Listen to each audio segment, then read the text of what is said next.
டிவிக்கு வாய மூடிலாம் கிடக்கல. அமைச்சர் ராஜ்மோகன் அவர்களே இவர் என்னமோ கோஷ்டி மோதல்ன்றாரு. இதெல்லாம் எப்படி பேச்சுங்க? அது கோஷ்டி சண்டை இல்லை. நான் மீண்டும் சொல்றேன், அமைச்சர் அவர்களே, நீங்கள் திமுக காரர்களை போல் பேசாதீர்கள். ஆச்சி மசாலா எந்த சமையலும் ருசி தேடும் ரகசியம் 20 ரூபாய். ஹாலிடேஸ்னாலே அது நம்ம GT Holidays தான். GT Holidays, South India's #1 travel brand. You know you are special when you're with GT Holidays. கூட்டணியில் இல்லை என்றாலும் கூட ஆனா நிச்சயமா ஆயிரும். அதற்கான குழந்தை பிறந்துருச்சு, இன்னும் பேரு தான் வைக்கல. விஜய் கடைசியா ஒரு பேர் வச்சிருந்தார், கல்லாப்பேட்டி கூட்டணின்னு பேர் வச்சிருந்தார். நீங்க சிக்கல் பிடித்த ஆளு, ரைட்டா? வம்பளுக்கிற மாதிரியே கேள்வி கேட்கறீங்க. அதுதான் தம்பி அன்பு தம்பி ஆனூர் சானவாஸ் அறிவாலயம் புற சொல்லி, அதே மாதிரி ஜெயலலிதா அம்மாவுடைய ஒரு மாளிகை, இதெல்லாம் பஞ்சம் நிலங்கள் தான். விஜய் அவர்கள் இந்த பஞ்சம் நிலங்களுக்காக அந்த ஆணையத்திற்கு புத்துணர்ச்சி கொடுத்து அதெல்லாம் மீட்டெடுப்பார் என்று நாங்கள் உறுதியாக நம்புகிறோம். நக்கீரன் நேயர்களுக்கு வணக்கம். இன்று நம்முடன் இணைந்திருக்கும் சிறப்பு விருந்தினர் விசிகாவின் திரு சங்கத்தமிழன். அண்ணா வணக்கம். வணக்கம். இன்னைக்கு தயக்கம் இல்லாமல் சொல்ல முடியுது விசிகாவில் திரு சங்கத்தமிழன் அப்படின்னு. இதற்கு முன்னாடி இடைநீக்கம் செய்யப்பட்டு அதை திரும்ப பெற்றுக்கொண்டு மறுபடியும் தலைவர் உங்களுக்கு பொறுப்பு வழங்கியிருக்காரு. ஆனால் அதே பொறுப்பு வழங்கியிருக்காரு அப்படிங்கிறத எப்படி எடுத்துக்கிறது? ஏன்னா இத்தனை ஆண்டு காலமாக இருந்திருக்கீங்க. முதல்ல என்ன தலைவர் சொன்னார்? மறுபடியும் அட்வைஸாக என்ன கொடுத்தாரு? தலைவர் எனக்கு ஒன்றும் பெரிய அட்வைஸ் பண்ணலை. ஏன்னா என்னை பற்றி தலைவருக்கு தெரியும், தலைவரை பற்றி எனக்கு தெரியும். நீங்கள் ஒரு நட்பு அதிகமாயிருச்சுன்னா, இல்லை ஒரு அன்பு அதிகமாயிருச்சுன்னா, அங்கே மொழிகள் தேவையில்லை என்று சொல்வார்கள். அவருடைய மனநிலையில் என்ன இருக்குன்னு எனக்கு புரிந்து கொண்டேன்.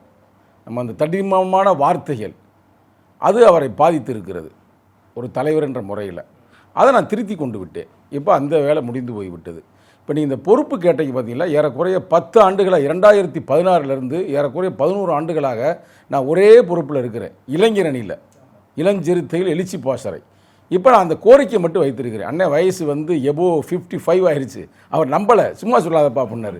உண்மையிலே அவன் வயசு ஆயிடுச்சு, அதனால் எனக்கு மற்ற ஒரு பொறுப்பு கொடுத்தா சிறப்பாக இருக்குது அப்படின்னு சொல்லியிருக்கேன். சரி பார்ப்போம் அப்படின்னு சொல்லியிருக்கிறாரு. மாநாடு முடிந்த பிறகு நீங்களெல்லாம் மகிழ்ச்சி அடைவதை போல, இன்னமும் சொல்லப்போனால் தமிழ்நாட்டில் இருக்கின்ற அனைத்து சிறுத்தைகளும் கொண்டாடுவதை போல எங்கள் தலைவர் ஒரு நல்ல ஒரு பொறுப்பை நிச்சயமாக எனக்கு வழங்குவார் என்ற ஒரு உறுதியான ஒரு நம்பிக்கை எனக்கு இருக்கிறது. ஆனால் அந்த பொறுப்பு வழங்குறதுக்கு முன்னாடி நீங்கள் ஒரு பதிவு போடுறீங்க, ஒரு கவிதை மாதிரி போடுறீங்க. உங்கள் தலைவரே புரியாத கவிதைன்னு சொல்கிறீங்க. அப்புறம் இன்றோடு 2 மாதம் முடிந்து விட்டது, இன்னமும் இழுத்தடிப்பது சரியா அப்படின்லாம் கேட்டுட்டு வைரமுத்தோட கவிதை ஒன்றையும் கோட் பண்ணுறீங்க. அவன் பட்டுவேட்டி பற்றிய கனவுல இருந்தப்ப கட்டியிருந்த கோமணமும் காணா போச்சு அப்படிங்கிற அந்த கவிதை துணி. அப்போ இதெல்லாம் நீங்கள் தலைவருக்கு எச்சரிக்கை கொடுத்து தான் அந்த பொறுப்பு வாங்கினீங்களா அப்படின்னு இன்னொரு விமர்சனமும் இருக்குதுல்ல. நீங்கள் வம்பெடுத்துறாங்க. இப்போ எல்லா வேலையும் முடிஞ்சு போய் இப்போ சுமூகமாக வண்டி போய் கொண்டு இருக்கிறது, சரிங்களா? இந்த நீங்கள் ஏற்கனவே கட்டையை போடுற மாதிரி நீங்கள் அதை பழசை எடுத்து காட்டுறீங்க. என்னன்னா, அவன் ஒரு பட்டு வேட்டியை பற்றிய கனவில் இருந்த பொழுது கட்டியிருந்த கோவணம் களவாடப்பட்டது என்பது ஒரு பழைய புதுக்கவிதை. ஆனால் நாங்கள் இந்த கட்சியில் சேர்ந்து ஒரு எம்எல்ஏ ஆகலாம், எம்பி ஆகலாம், இல்லை ஒரு வாரியம் வாங்கி இந்த மக்களுக்கு உண்மையாக நேர்மையாக பாடுபடலாம் என்று நினைக்கும் பொழுது இருக்கிற பதவியவே பிடிங்கிட்டீங்க. அப்போ நீங்கள் ஒரு புரியாத கவிதை அப்படின்னு ஒரு யதார்த்தத்தை தான் சொன்னனே ஒழிய, இல்லைப்பா நான் புரியாத கவிதை இல்லை, நான் புரிந்த கவிதை தான், அறிந்த கவிதை தான், உமக்கு நன்றாக தெரிந்த கவிதை தான் அப்படின்னு சொல்லி எங்கள் தலைவரே இப்போ எனக்கு அந்த இடைநீக்கத்தை ரத்து செய்திருக்கிறார். அதனால் இது அன்பின் மிகுதியால் தான். ஒரு காதலிக்கு ஒரு காதல் எழுதுவதை போல ஒரு தலைவனுக்கு ஒரு தொண்டன் எழுதிய ஒரு அன்பு கடிதம். நீங்கள் அப்படி தான் அதை பார்க்கணுமே தவிர, பவர்ஃபுல்லான கடிதம். அந்த கடிதத்துக்கு பிறகு உங்களுக்கு பதவியும் கிடைக்கிது இல்லை. அதில் அந்த கடிதத்தில் கடைசியாக ஒன்று சொல்லியிருந்தீங்க, கருப்பு ஆடுகளோட கதையை முடியுங்க அப்படிங்கிறீங்க. யார் அந்த கருப்பு ஆடு? யார் கதையை முடிக்க சொல்லி தலைவர்கிட்ட கேட்குறீங்க? இல்லை, அதாவது அது எல்லா கட்சியிலையுமே இருக்கும். நீ எந்த கட்சியை நீ எடுத்து பார்த்தீங்கனாலும் சரி, எந்த வரலாறுகளை எடுத்து பார்த்தாலும் சரி, துரோகிகள் மிகுந்ததே அந்த உலகமே. அதில் மாற்று கருத்து இல்லை. நீ எந்த கட்சி வீழ்ச்சி அடைந்தாலும் பாருங்கள், பெரிய சாம்ராஜ்யங்கள்லாம் ஒளிந்திருக்கும். பார்த்தீங்கன்னா அது உள்ளே நீங்கள் பார்த்தீங்கன்னா துரோகிகள் இருப்பாங்க. இப்போ மேதகு அவர்களுடைய வீழ்ச்சிக்கெல்லாம் காரணம் எதிரிகள் அல்ல, அவர் பக்கத்தில் இருந்த கருணாதான். அது மாதிரி ஒரு சில பேர் இங்கே இருக்கிறாங்க அப்படின்றத நான் நோட் பண்ணி சொல்லியிருக்கிறேன். அது எல்லாருக்குமே தெரிந்ததேன், கட்சிக்கும் தெரிந்ததேன், தொண்டர்களுக்கும் தெரிந்ததேன், தலைவருக்கும் தெரிந்ததேன். ஆனால் அதெல்லாம் நிச்சயமாக நாங்கள் கருப்பாடுகளை ஒழித்து நாங்கள் பிரியாணி போட விரும்பவில்லை, கருப்பாடுகளை திருத்த விரும்புகிறோம். நாங்கள் யாரையுமே நாங்கள் எதிரிகளுக்கு கூட நாங்கள் வெற்றி பெற வேண்டும் என்று நாங்கள் எண்ணுவோம். எதிரிகளையே எதிரிகளை கூட ஜனநாயகப்படுத்துவோம், அரசியல்படுத்துவோம். அப்போ சேர்ந்திருக்கிறவர்கள் நண்பர்களை துரோகிகளாக மாறிக்கொண்டிருக்கிறார்கள். நீங்கள் துரோகியாக இருக்கக்கூடாது. நீங்கள் ஒரு நல்ல சக்தியாக, நட்பு சக்தியாக, நேர்மையான சக்தியாக, உழைக்கும் சக்தியாக மாற வேண்டும் என்பதுதான் எங்கள் நோக்கம். நீங்கள் இன்றைக்கி ஒரு பதிவு போட்டிருக்கீங்க, அதற்கு விசிகாவினுடைய முதன்மை செயலாளர் ஒரு பதிவு போடுறாரு. அதை ரீஷேர் பண்ணி அதில் நீங்கள் கருத்து பதிவிடுறீங்க. தம்பி ஷானவாஸ் அப்படின்னு சொல்லிட்டு அந்த பதிவு வருது. அவர் என்ன சொல்கிறாரு அப்படின்னா, மக்களவைத் தலைவர் கனிமொழியோட ஒரு டீ பார்ட்டியில் பங்கேற்கிறார் அப்படின்னா திமுக பாஜக கூட்டணிங்கிறீங்களே, இதே மாதிரி இங்கே நடக்காமல் இருக்கணும்னா தாவேக்கா அந்த ஆளுநர் கொடுக்கக்கூடிய தேநீர் விருந்தை புறக்கணிக்குமா அப்படின்னு கேள்வி எழுப்புறாரு. அந்த கேள்வி நியாயமானது தானே? அதற்கு அவருக்கு ஒரு கலர் பூசுறது சரியா? இல்லை, கேள்வியே தேவையில்லாத கேள்வி. எப்படின்னு கேளுங்க. அதாவது நம்ம திராவிட முன்னேற்றக் கழகத்தில் இதான் நாங்கள் ஆரம்பத்தில் இருந்தோம், அதில் எந்த மாற்று கருத்தும் இல்லை. திராவிட முன்னேற்றக் கழக சங்கிகளை எதிர்ப்பதில், பிஜேபி எதிர்ப்பதில் தெளிவாக இருந்தது. அதிலும் குறிப்பாக என்னைக்கு தளபதி ஸ்டாலின் அவர்கள் பொறுப்புக்கு வந்தார் பார்த்தீங்களா, அவங்க அப்பாவுக்கு பிறகு அவர் தான் பொறுப்புக்கு வந்தார், கட்சியுடைய தலைவரானார், தமிழக முதல்வரானார். அந்த காலகட்டத்திலிருந்து எங்கள் தலைவரோட நட்பாக இருந்து சனாதானத்தை எதிர்ப்பதில் தெளிவாக இருந்தார். அதில் எந்த மாற்று கருத்தும் இல்லை. ஆனால் இப்போ வர்ற இந்த நிகழ்வுகளை பார்க்கப்படும் பொழுது இவர்கள் பிஜேபியோடு சேருவதை போல் இருக்கிறது, இணைவதை போல் இருக்கிறது, அங்கே டீ பார்ட்டியில் போய் கலந்து கொள்கிறார்கள். அப்போ இதெல்லாம் தவறு. நான் சொல்கிறேன், இதெல்லாம் தவறு. அதனால் நீங்கள் நேர்மையாக செயல்படுங்கள் அப்படின்னு நம்ம ஒரு கருத்து நம்ம வைக்கிறோம். இந்த தம்பிக்காக நம்ம அந்த கருத்தை வைக்கல. ஆனால் அந்த தம்பி ஒரு கருத்தை போடுது, நேர முதல்வர் பகுதி தான் சாயுது. ஆனால் நாங்கள் நல்லா கேட்டுக்குங்க, இன்றைக்கி நாங்கள் டிவிகே கூட்டணியில் இல்லை என்றாலும் கூட, ஆனால் நிச்சயமாக ஆயிரும். அதற்கான குழந்தை பிறந்துருச்சு, இன்னும் பேரு தான் வைக்கல, அதற்கான நேரம் தான் சென்று கொண்டு இருக்கிறது. ஆனால் ஆட்சி அதிகாரத்தில் இருக்கிறோம்ல. விஜய் கடைசியாக ஒரு பேர் வச்சுருந்தார், கல்லாப்பெட்டி கூட்டணின்னு பேர் வச்சுருந்தார். அதுக்கப்புறம் அந்த பேரை மாற்றலை. என்ன ஒரு நீங்கள் சிக்கல் பிடித்த ஆள் ரைட்டா? நான் ஆரம்பத்திலேருந்தே பார்க்குறேன், மொம்பளுக்கிற மாதிரியே கேள்வி கேட்குறீங்க. அதாவது தேர்தல் அரசியலில் நல்லா எடுத்து பாருங்கள். தேர்தல் அரசியலில் இவர்களை பற்றி அவர்களும், அவர்களை பற்றி இவர்களும் பேசாத எந்த கட்சியுமே இல்லை. நல்லா நீங்கள் வரலாறு பல எடுத்து பார்த்தீங்கன்னா, டாக்டர் கலைஞர் மு கருணாநிதியில் பேசாத பேச்சே இல்லை. யார்? இந்திரா காந்தி அம்மையாரை அவ்வளவு கேவலமாக பேசினார். ஆனால் அடுத்து என்ன சொல்ற? நேருவின் மகளே வருக, நிலையான ஆட்சி தருக சொன்னாரா சொல்லலையா? அதே பிஜேபியை அவ்வளவு கேவலமாக பேசினார் ஒரு காலத்தில் டாக்டர். ஏன் டாக்டர் கலைஞர் மு கருணாநிதி சொல்கிறேன் என்றால், அவர் தான் தமிழக அரசியலின் மைய புள்ளி. அவர் நோக்கி தான் இன்றைக்கி, அவர் இல்லாமல் கூட சென்றுதான் கூட அவரை மையமாக வச்சு தான் அரசியல் போகுது. அவர் பிஜேபியை பேசாத பேச்சு இல்லை, அதே பிஜேபி ஆதரித்து பேசாத பேச்சும் இல்லை, திருப்பி அதை எதிர்த்து பேசாத பேச்சும் இல்லை. இது தேர்தல் அரசியல். அதை விடுங்க, இங்கே நிகழ்காலத்துக்கு வாங்க. இன்னைக்கு நாங்கள் ஒரு அமைச்சராக இருக்கிறோம், அமைச்சரவையில் இருக்கிறோம். அப்போ நாங்கள் இங்கே தானே இருக்கிறோம். அப்போ நீ எதை பேச வேண்டும், எப்போது பேச வேண்டும், எப்படி பேச வேண்டும் என்ற அந்த எண்ணம் தம்பிக்கு இல்லாமல், தம்பி குண்டக்க மண்டக்க பேசுகிறனால இப்போ நான் ஒரு கேள்வி கேட்குறேன். என்ன கேள்வி கேட்குறேன்? தம்பி, உனக்கு முதன்மை செயலாளர் என்று எங்கள் தலைவர் நல்ல ஒரு உயர்ந்த பதவியை கொடுத்துருக்கிறாரு. உயர்ந்த பதவி தான். ஏன்னா அது ஏறக்குறைய புரோட்டோக்காலில் ஒரு நல்ல ஆளுமை மிக்க ஒரு பதவி. அதில் 24/7 கட்சி வேலை செய்யணும். எந்த மீட்டிங் நடத்தினாலும் முதன்மை செயலாளர் தான் நடத்துவார். ஆனால் முதன்மை செயலாளர் பதவியை வாங்கிட்டு நீ எங்கே போனேன்னு தெரியல, ஆனால் நீ வருவியா வரமாட்டாயா அப்படின்னு நான் கேட்குறேன். தம்பி வாப்பா அப்படின்னு கேட்குறேன். அது மட்டுமல்ல, இப்பொழுது இன்னும் 3 நாட்களில் தமிழ் தேசிய எழுச்சி மாநாடு நாங்கள் உளுந்தூர்பேட்டை நடத்த போகிறோம். எங்கள் தலைவருடைய பிறந்தநாளுங்க, ஆகஸ்ட் 17 அவருடைய பிறந்தநாளில் தமிழ் தேசிய எழுச்சி மாநாடு. அந்த தமிழர் தேசிய எழுச்சி மாநாடு. இந்த எழுச்சி மாநாட்டில் இவருக்கு என்ன பொறுப்பு தெரியுமில்ல? ஊடகங்களை ஒருங்கிணைப்பது இவருடைய பொறுப்பு. ஆனால் ஒரு ஊடகத்தையும் ஒருங்கிணைக்கலை, ஒரு ஃபேஸ்புக்லையும் போடலை, ஒரு ட்விட்டர்லையும் போடலை. அதுதான் தம்பி அன்பு தம்பி ஆனூர் ஷானவாஸ், நீ அண்ணா அறிவாலயம் போகாமல் நீ நேராக அம்பேத்கர் திடல் வருவாயா வரமாட்டாயா அப்படின்னு கேட்பதற்கு எனக்கு உரிமை இருக்குது பிரதர். என் நண்பர், நிறைய நண்பர், சரிங்களா? அன்பு தம்பி தான். இப்போ நீங்கள் சில விஷயங்கள் பேசுகிறீங்க, கட்சி கட்டுப்பாட்டை மீறி பேசுகிறீங்கன்னு தலைவர் நினைக்கிறாரு, நடவடிக்கை எடுக்கிறாரு. ஆனால் அவர் அந்த மாதிரி பேசலன்னு தலைவர் நினைக்கிறதுனால தானே அமைதியாக இருக்காரு, நடவடிக்கை எடுக்காமல். அதாவது அவர் நடவடிக்கை எடுக்கிறாரா எடுக்கவில்லையா என்பதை இனி காலம்தான் போக போக உங்களுக்கு பதில் சொல்லும். நான் ஒரு நட்பு சக்தியாக தான் தம்பிகிட்ட சொல்கிறேன். நான் ஒன்றும் அவரை கேவலப்படுத்தலை, பழைய மாதிரி தடிமமான வார்த்தைகளை பேசலை. அவர்கிட்ட நம்ம ஒரு வார்த்தை பேச அவர் ரொம்ப மனம் உளைச்சல் ஆகிட்டாருன்னு ஏன்ட்டே சொன்னார். அண்ணே நீ இப்படி பேசணும் எதிர்பார்க்கவே இல்லை அப்படின்ற மாதிரி, சுண்டக்கா பயலே அப்படின்னு சொல்லிவிட்டேன். ரைட்டாக அவரே சொல்லி என்ற வருத்தப்பட்டார். இல்லைப்பா நீ சுண்டக்கா பயல் இல்லை, நீ நல்லா உயரமான தம்பி தான், உயரமான அன்பு தம்பி தான் அப்படின்னு. இப்போ ஒரு அன்பு தம்பின்ற அந்த சொல்லாடலை தவிர நான் எந்த சொல்லாடலையும் இடைநீக்கத்திற்கு பிறகு, ரத்து செய்த பிறகு நான் பயன்படுத்துவதில்லை. அன்பு தம்பி அவர்களே, நான் உங்களை அன்பாக தான் சொல்கிறேன். நமக்கு வந்து இன்றைக்கி வந்து நீங்கள் சாதாரண ஒரு மனிதனாக இருந்தீங்க, கட்சிக்கு வந்தீங்க, உங்களுக்கு வந்ததுமே தலைவர் சீட்டு கொடுத்தாரு, அடுத்து எம்எல்ஏ ஆக்குனார், அழகு பார்த்தார். இன்றைக்கி வந்து சீட்டு கிடைக்கவில்லை என்ற ஒரே காரணத்திற்காக நீங்கள் வருத்தப்படுறதையும் தெரிஞ்சு அப்பையும் கூட நீ சீட்டு போய் நீ யார்கிட்ட கேட்குறீங்க? ஐயா ஸ்டாலின்கிட்ட தான் கேட்குறீங்க, நீங்கள் தலைவர்கிட்ட கேட்கல. எங்கள் தலைவர் அதையும் மன்னிச்சு, தம்பி முதன்மை செயலாளராக பணியாற்று தம்பி, அடுத்து உனக்கு வந்து எம்பி கூட கொடுப்பாரு, வாய்ப்புகள் இருக்குது, இல்லாமலாம் இல்லை. ஆனால் அதெல்லாம் மறந்துட்டு நீ இது மாதிரி குண்டக்க மண்டக்க பேசி, ஏற்கனவே நானே குண்டக்க மண்டக்க பேசி தான் என்னை இடைநீக்கம் செய்திருக்கிறாரு, ஆனால் நீ அப்படிலாம் பேசாத தம்பின்னு ஒரு அன்பின் மிகுதியால் தான், அது அன்பினுடைய அந்த இதில் தான் நான் அவரை வந்து அன்பாக அழைக்கிறேன். வாங்க தம்பி, வரவே இல்லை திடலுக்கே. இப்போ இன்னொன்று கேட்டுங்க, என்னைய கூட அவர் வந்து கோபமாக இருக்கலாம், ஆனால் கோபம் இல்லைன்னு சொன்னார். இப்போ நான் வந்து இடைநீக்கம் செஞ்சுட்டாங்களே, எனக்கு வந்து பாராட்டாத ஆளே இல்லை. என்னமோ கட்சிக்கு பார்த்தீங்கன்னா முத வந்த மாதிரி தொண்டர்கள் கொண்டாடுறாங்க. இப்போ நம்ம பேசி கொண்டிருக்கிற இந்த தருணத்தில் சென்னை மாநகரத்தில் இருக்கிற அனைத்து மாவட்ட செயலர்களும் சேர்ந்து வந்து மாலை போடணும், உடனே பரப்பிட்டு வாங்கன்னு சொல்கிறாங்க. இப்போ முடிஞ்சதுமே நான் போக போகிறேன். இப்போ நீங்கள் கூட பார்த்தீங்க பேசுனாங்களா, அதுவும் சேத்துப்பட்டு ஏரியாவில் விடுதலை சிறுத்தையுடைய மைய புள்ளியில். அது மட்டுமல்ல, எல்லா தொண்டர்களும் எல்லா இரண்டாம் கட்ட தலைவர்களும் வாழ்த்து போட்டாங்க. இந்த தம்பி எனக்கு போடலை, எதுவுமே போடலை, அண்ணே வாங்கண்ணே சூப்பராக வந்திருக்கீங்க கூட போடலை, எனக்கு ஒன்றும் கவலை இல்லை. ஆனால் அமைச்சருக்கு போடணுமா போடக்கூடாதா? நீங்கள் மனச்சாட்சியத்தோடு சொல்லுங்கள். இன்றைக்கி கட்சியோட அமைச்சர், இன்னமும் சொல்லப்போனால் அவருக்கெல்லாம் ரொம்ப சீனியரு, அவர் இன்றைக்கி அமைச்சராக இருக்கிறாரு, அவருக்கு ஒரு சால்வே போடலை, ஒரு பாராட்டு போடலை. தம்பி அதெல்லாம் போடுவீங்களா? ஒரு அன்பின் மிகுதி தான் நெறியாளர் அவர்களே, நீங்கள் தப்பாக எடுக்க வேண்டாம், சரிங்களா? அதை நம்ம கேட்குற உரிமையோடு இருக்குது. தயவு செய்து நீங்கள் அண்ணா அறிவாலயம் போய் அழிந்து போகாதீர்கள். அம்பேத்கர் திரள் வந்து வளர்ந்து இன்னும் மென்மேலும் முன்னேறுங்கள் அப்படின்றத உங்கள் அண்ணன், நான் தான் உனக்கு அண்ணன், உனக்கு 10 வயசு மூத்தாள், உன்னை அன்போடு அழைக்கிறேன். இல்லை, இப்போ இங்கேருந்து பனையூர் பாபு திமுக போகிறாரு, ஷானவாஸ் வந்து திமுக மேடைகளில் பங்கேற்கிறாரு அப்படின்னு விசிகாவினர் கடுமையான விமர்சனங்களை பொதுவெளியில் முன்வைக்கிறாங்க.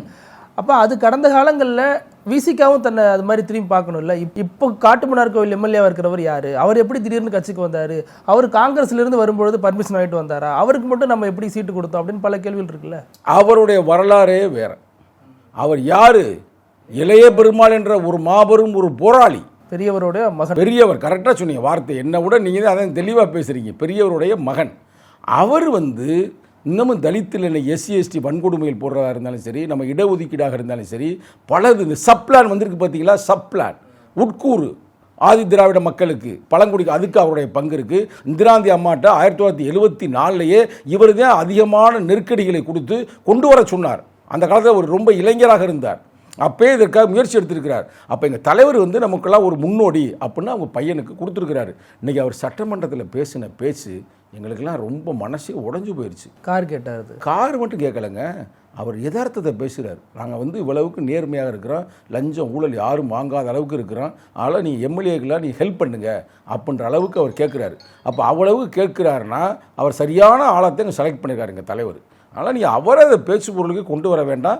அவர் வந்து ஒரு நல்ல ஒரு எம்எல்ஏவாக மட்டுமல்ல, ஒரு நல்ல மனிதநேய மிக்கவராக இருக்கிறார். எப்படின்னா, அவர் தனக்கு மட்டும் கேட்கல, தன்னை மாதிரி நிறையா எம்எல்ஏக்கள் காலில் செருப்பு இல்லாமல் கூட இங்கே வர்றாங்க, கம்யூனிஸ்ட் எம்எல்ஏக்கள், அவங்களுக்கு உதவி செய்யுங்க, பஸ்ஸில் தான் வர்றாங்க அப்படின்னு சொல்கிறார். காரே இல்லை என்பதை போல். அது மட்டும் அல்லாமல் அவர் இன்னொன்று சொல்ல, முன்னாள் சட்டமன்ற உறுப்பினர்கள் பல பேர் வந்து நலிந்து விட்டார்கள், அவர்களுக்கும் உதவி செய்யுங்கள் அப்படின்னு கேட்குறாரு.